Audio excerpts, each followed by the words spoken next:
did this because I was sick.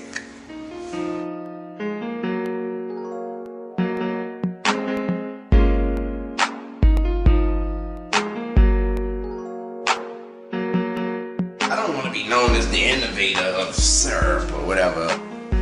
People been drinking syrup for years. I know I picked up the cup when I started drinking with this promethazine mixed with codeine, which you all know is syrup. I started drinking it because I'm from the South, New Orleans. I was young and I watched Michael Jordan Game 6 and made me want to go right into my driveway and shoot around. Well, I was also young and I listened to Pimp C and they said we drinking that lean. It made me want to drink the lean. The Houston rap duo Underground Kings was at the peak of its career on the charts and on the way to a Grammy nomination when tragedy struck in December. That's when Chad Butler, known as Pimp C, died in a Los Angeles hotel room. The turnout at his funeral in Port Arthur showed just how much he was loved and admired in this area. Just this week, the LA County Coroner's Office ruled the rapper's death accidental and attributed it to a combination of a sleep disorder called apnea, and prescription-strength cough syrup. And our guest this morning is Bernard Freeman, known as Bun B. He is one of those who was closest to Pimp C. Good morning, and thanks for being here. Now, you were one of Chad's best partners, grew up with him, but you're going to be doing a concert tonight. Yes, I am. Now, this concert is following the release of the information which says that sleep apnea and syrup, and we know that syrup on the streets usually has codeine. Absolutely. When you heard that, what went through your mind? Well, it was sad, but it's a definitely real thing. You know, living in Houston, Texas, being a person that affiliates with the common man on the street, we all know that in Houston, Texas, we have a problem now with the cough syrup epidemic.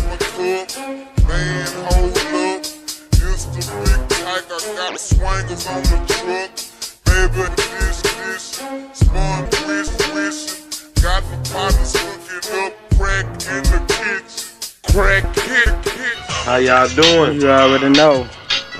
DJ Screw, know what I'm saying? Screwed Up Click, A-Town, Texas. Screwed Up Entertainment. We right now in the studio, you know what I'm saying? We at home, we just baby. Kicking it. Yeah. We put it down there. An accurate assessment of this whole lean epidemic, we must go back to the originators, where it started in Houston, Texas, with one DJ Screw. Everybody want me to stop and all this and all that, but it ain't that easy, bro. It ain't that easy. It felt like death in your stomach when you stop doing it. You gotta learn how to stay. Wayne's seizure may have been caused by the drug Scissor. So what exactly is Scissor? Well, despite its growing popularity, the drug can be highly addictive and very dangerous.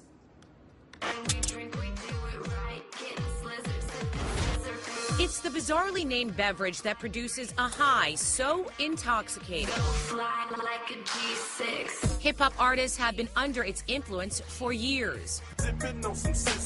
Alcohol makes you mad, and scissor makes you happy, makes you calm, makes you laugh at jokes. Known as Scissor, this glorified cocktail calls for multiple ounces of the prescription cough syrup promethazine with codeine, mixed with soda and Jolly Ranchers for added sweetness. But thirsty fans aren't taking doses to prevent colds. Codeine is in the same class as morphine. People like to take it for getting kind of a body high from it or a sense of euphoria.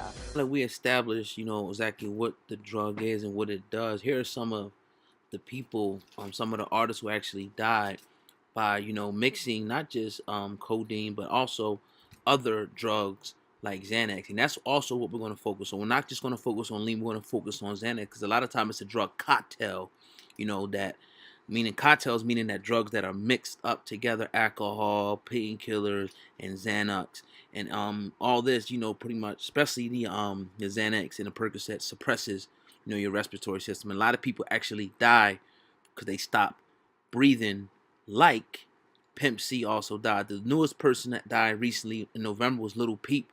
He was found on a tour bus.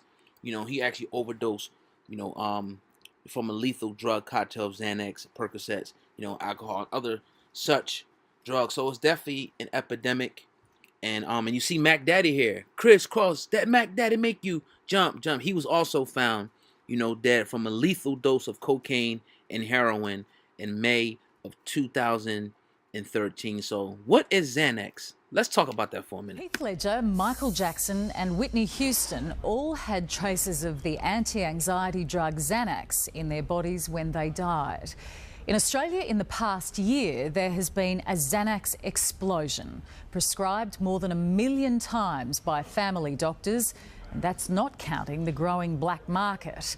And that's frightening because what so many don't realise is that Xanax is more addictive than heroin. Xanax is the most potent anti-anxiety drug on the market, a powerful version of Valium that works fast. What concerns Tanvir Ahmed is how powerfully addictive Xanax is. We know Heath Ledger had Xanax in his system. We know Michael Jackson had Xanax in his system. And of course, Whitney Houston. They're desperate. They've tried this drug, they tried that drug. And in the benzos, the sedatives, that whole group of drugs, the most potent available drug is Xanax. Dr. Peter Breggin is an American psychiatrist who has been warning about the dangers of Xanax since it was first approved for use in the US. Over 20 years ago, you thought Xanax should be taken off the market. If it had been taken off the market, we probably have 1 million or more people alive who are dead now. Does it even work for what it's meant to work for, anxiety? It will work if you take one once in a while to dampen your emotions. It works by disabling your brain. You will get some effect of reducing your anxiety. But there's a lot of problems with it. The more you take it, the more the brain's fighting back, and the more you're creating anxiety. So in the studies that we used for FDA approval for Xanax, by 8 weeks, the patients were worse. They were in serious withdrawal. Up to 1/3 of them couldn't even get off the drug. After 8 weeks, they couldn't get off the drug. That's how addictive it is. Everybody want me to stop and all this and all that, but it ain't that easy, bro. It ain't that easy. Pour four, I'm dropping money out of space. Kid, cut drink. My guillotine. Statistic will show that over 33% of rap songs now promote, promethazine, lean, these different type of, narcotics in music. And with promotion is influence. And Lil Wayne even told you that he was even being influenced by Pimp C. And a lot of the Southern rappers were, influenced, by DJ Screw, and other people who made that popular down there in Houston and in the South. But let's look at the side of the withdrawal. Let's talk about that for a minute. Drying out from drinking lean, I don't know, I guess probably the worst feeling in the world. It tear your body down, it tear your mind down. You've been doing something for so long, it's kind of like food, you know what I'm saying? It's like starving, you know what I'm saying? It's undescribable. It's just terrible, terrible pain. So you were physically sick, right? Like you were sick all the time? Yep, physically sick, man. I was so bloated and overweight, I was almost 290 pounds. So when I got in there, I just started working out, drinking water, reading, and planning and plotting on what I was going to do when I got out. And it just kept me hopeful, you know what I'm saying? And it just, it made the time, I tried to make the time work for me the best I could. What was the most extreme you were using? At the time you were using more than you should have been. What would you say that looked like? Like how much lean were you drinking? What were you doing? I drank lean every day, smoked blunts every day. So how did it look like? I guess for maybe 6-7 years straight. That's just, that was my daily thing. It was my normal routine, so I can't say how much. It was just nonstop. I guess smoking and drinking until I fell asleep from when I wake up. That was my life. And so did you realize that you had a problem, or did jail point that out to you where you realized you had a dependency?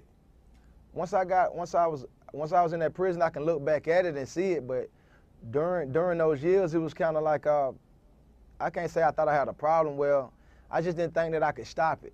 It just, it's hard for me to explain it, but it's just like my daily routine for so long that I knew people drunk lean and smoked blunts and did drugs and stopped, but I didn't think that I could stop. I never even envisioned me never not doing it. with lean and other drug use being promoted in more than 33% of hip hop songs a day, and people dropping like flies all over the street. Little Peep, rappers like Pimp C, rappers now even suffering seizures from lean use, and just recently, Fredro Santana, Chief Keef's cousin, was the newest person to succumb from prescription drug abuse and lean abuse. And I think what we can do here is look at Gucci Mane's story and look at it as a story of inspiration, someone who went through all the way to the bottom of any situation, especially this situation here, and kind of turned his life around. And one thing that I heard him say is vision. At a time he done it so long, it pretty much became a habit. And what people don't understand is that when you do this, anything for so long, but when you do this type of drug for so long, it changes the chemical structure of your brain, so you don't feel normal. In fact, you feel sick unless you have this substance in your body. So it's a disease, and I think we can start here to try to get some closure and healing for people who have been through this, because it's an epidemic. And I read the comment section of a live stream that I was doing the other day, and I compared this, the lean and the prescription pill epidemic to crack cocaine, and somebody said in the comment section that it was worse. So, in part two, we're gonna go deeper, but I hope that this, helped somebody today. I know it reached somebody. I know somebody's out there who's drinking or popping. You know what I mean? You have to make the choice today to stop, because tomorrow could be the next day. The next day could be the next day. It could be 10 years from now. But one thing we do know is that this stuff is not, healthy for your body, and it's an epidemic, and it's causing widespread pain and death. And these rappers are not going to show you the dark side of it. They're only going to show you the buzz, the good feeling, the sex, and the partying and stuff like that. They're not going to show you the downside. So this is your brother O got a hip hop news, uncensored, exclusive. Go into the description box and make sure you follow us on all our social media sites. Make sure you subscribe to this channel for more exclusives. Also, y'all, this is important. Please share this video. Share. Peace, and have a good one.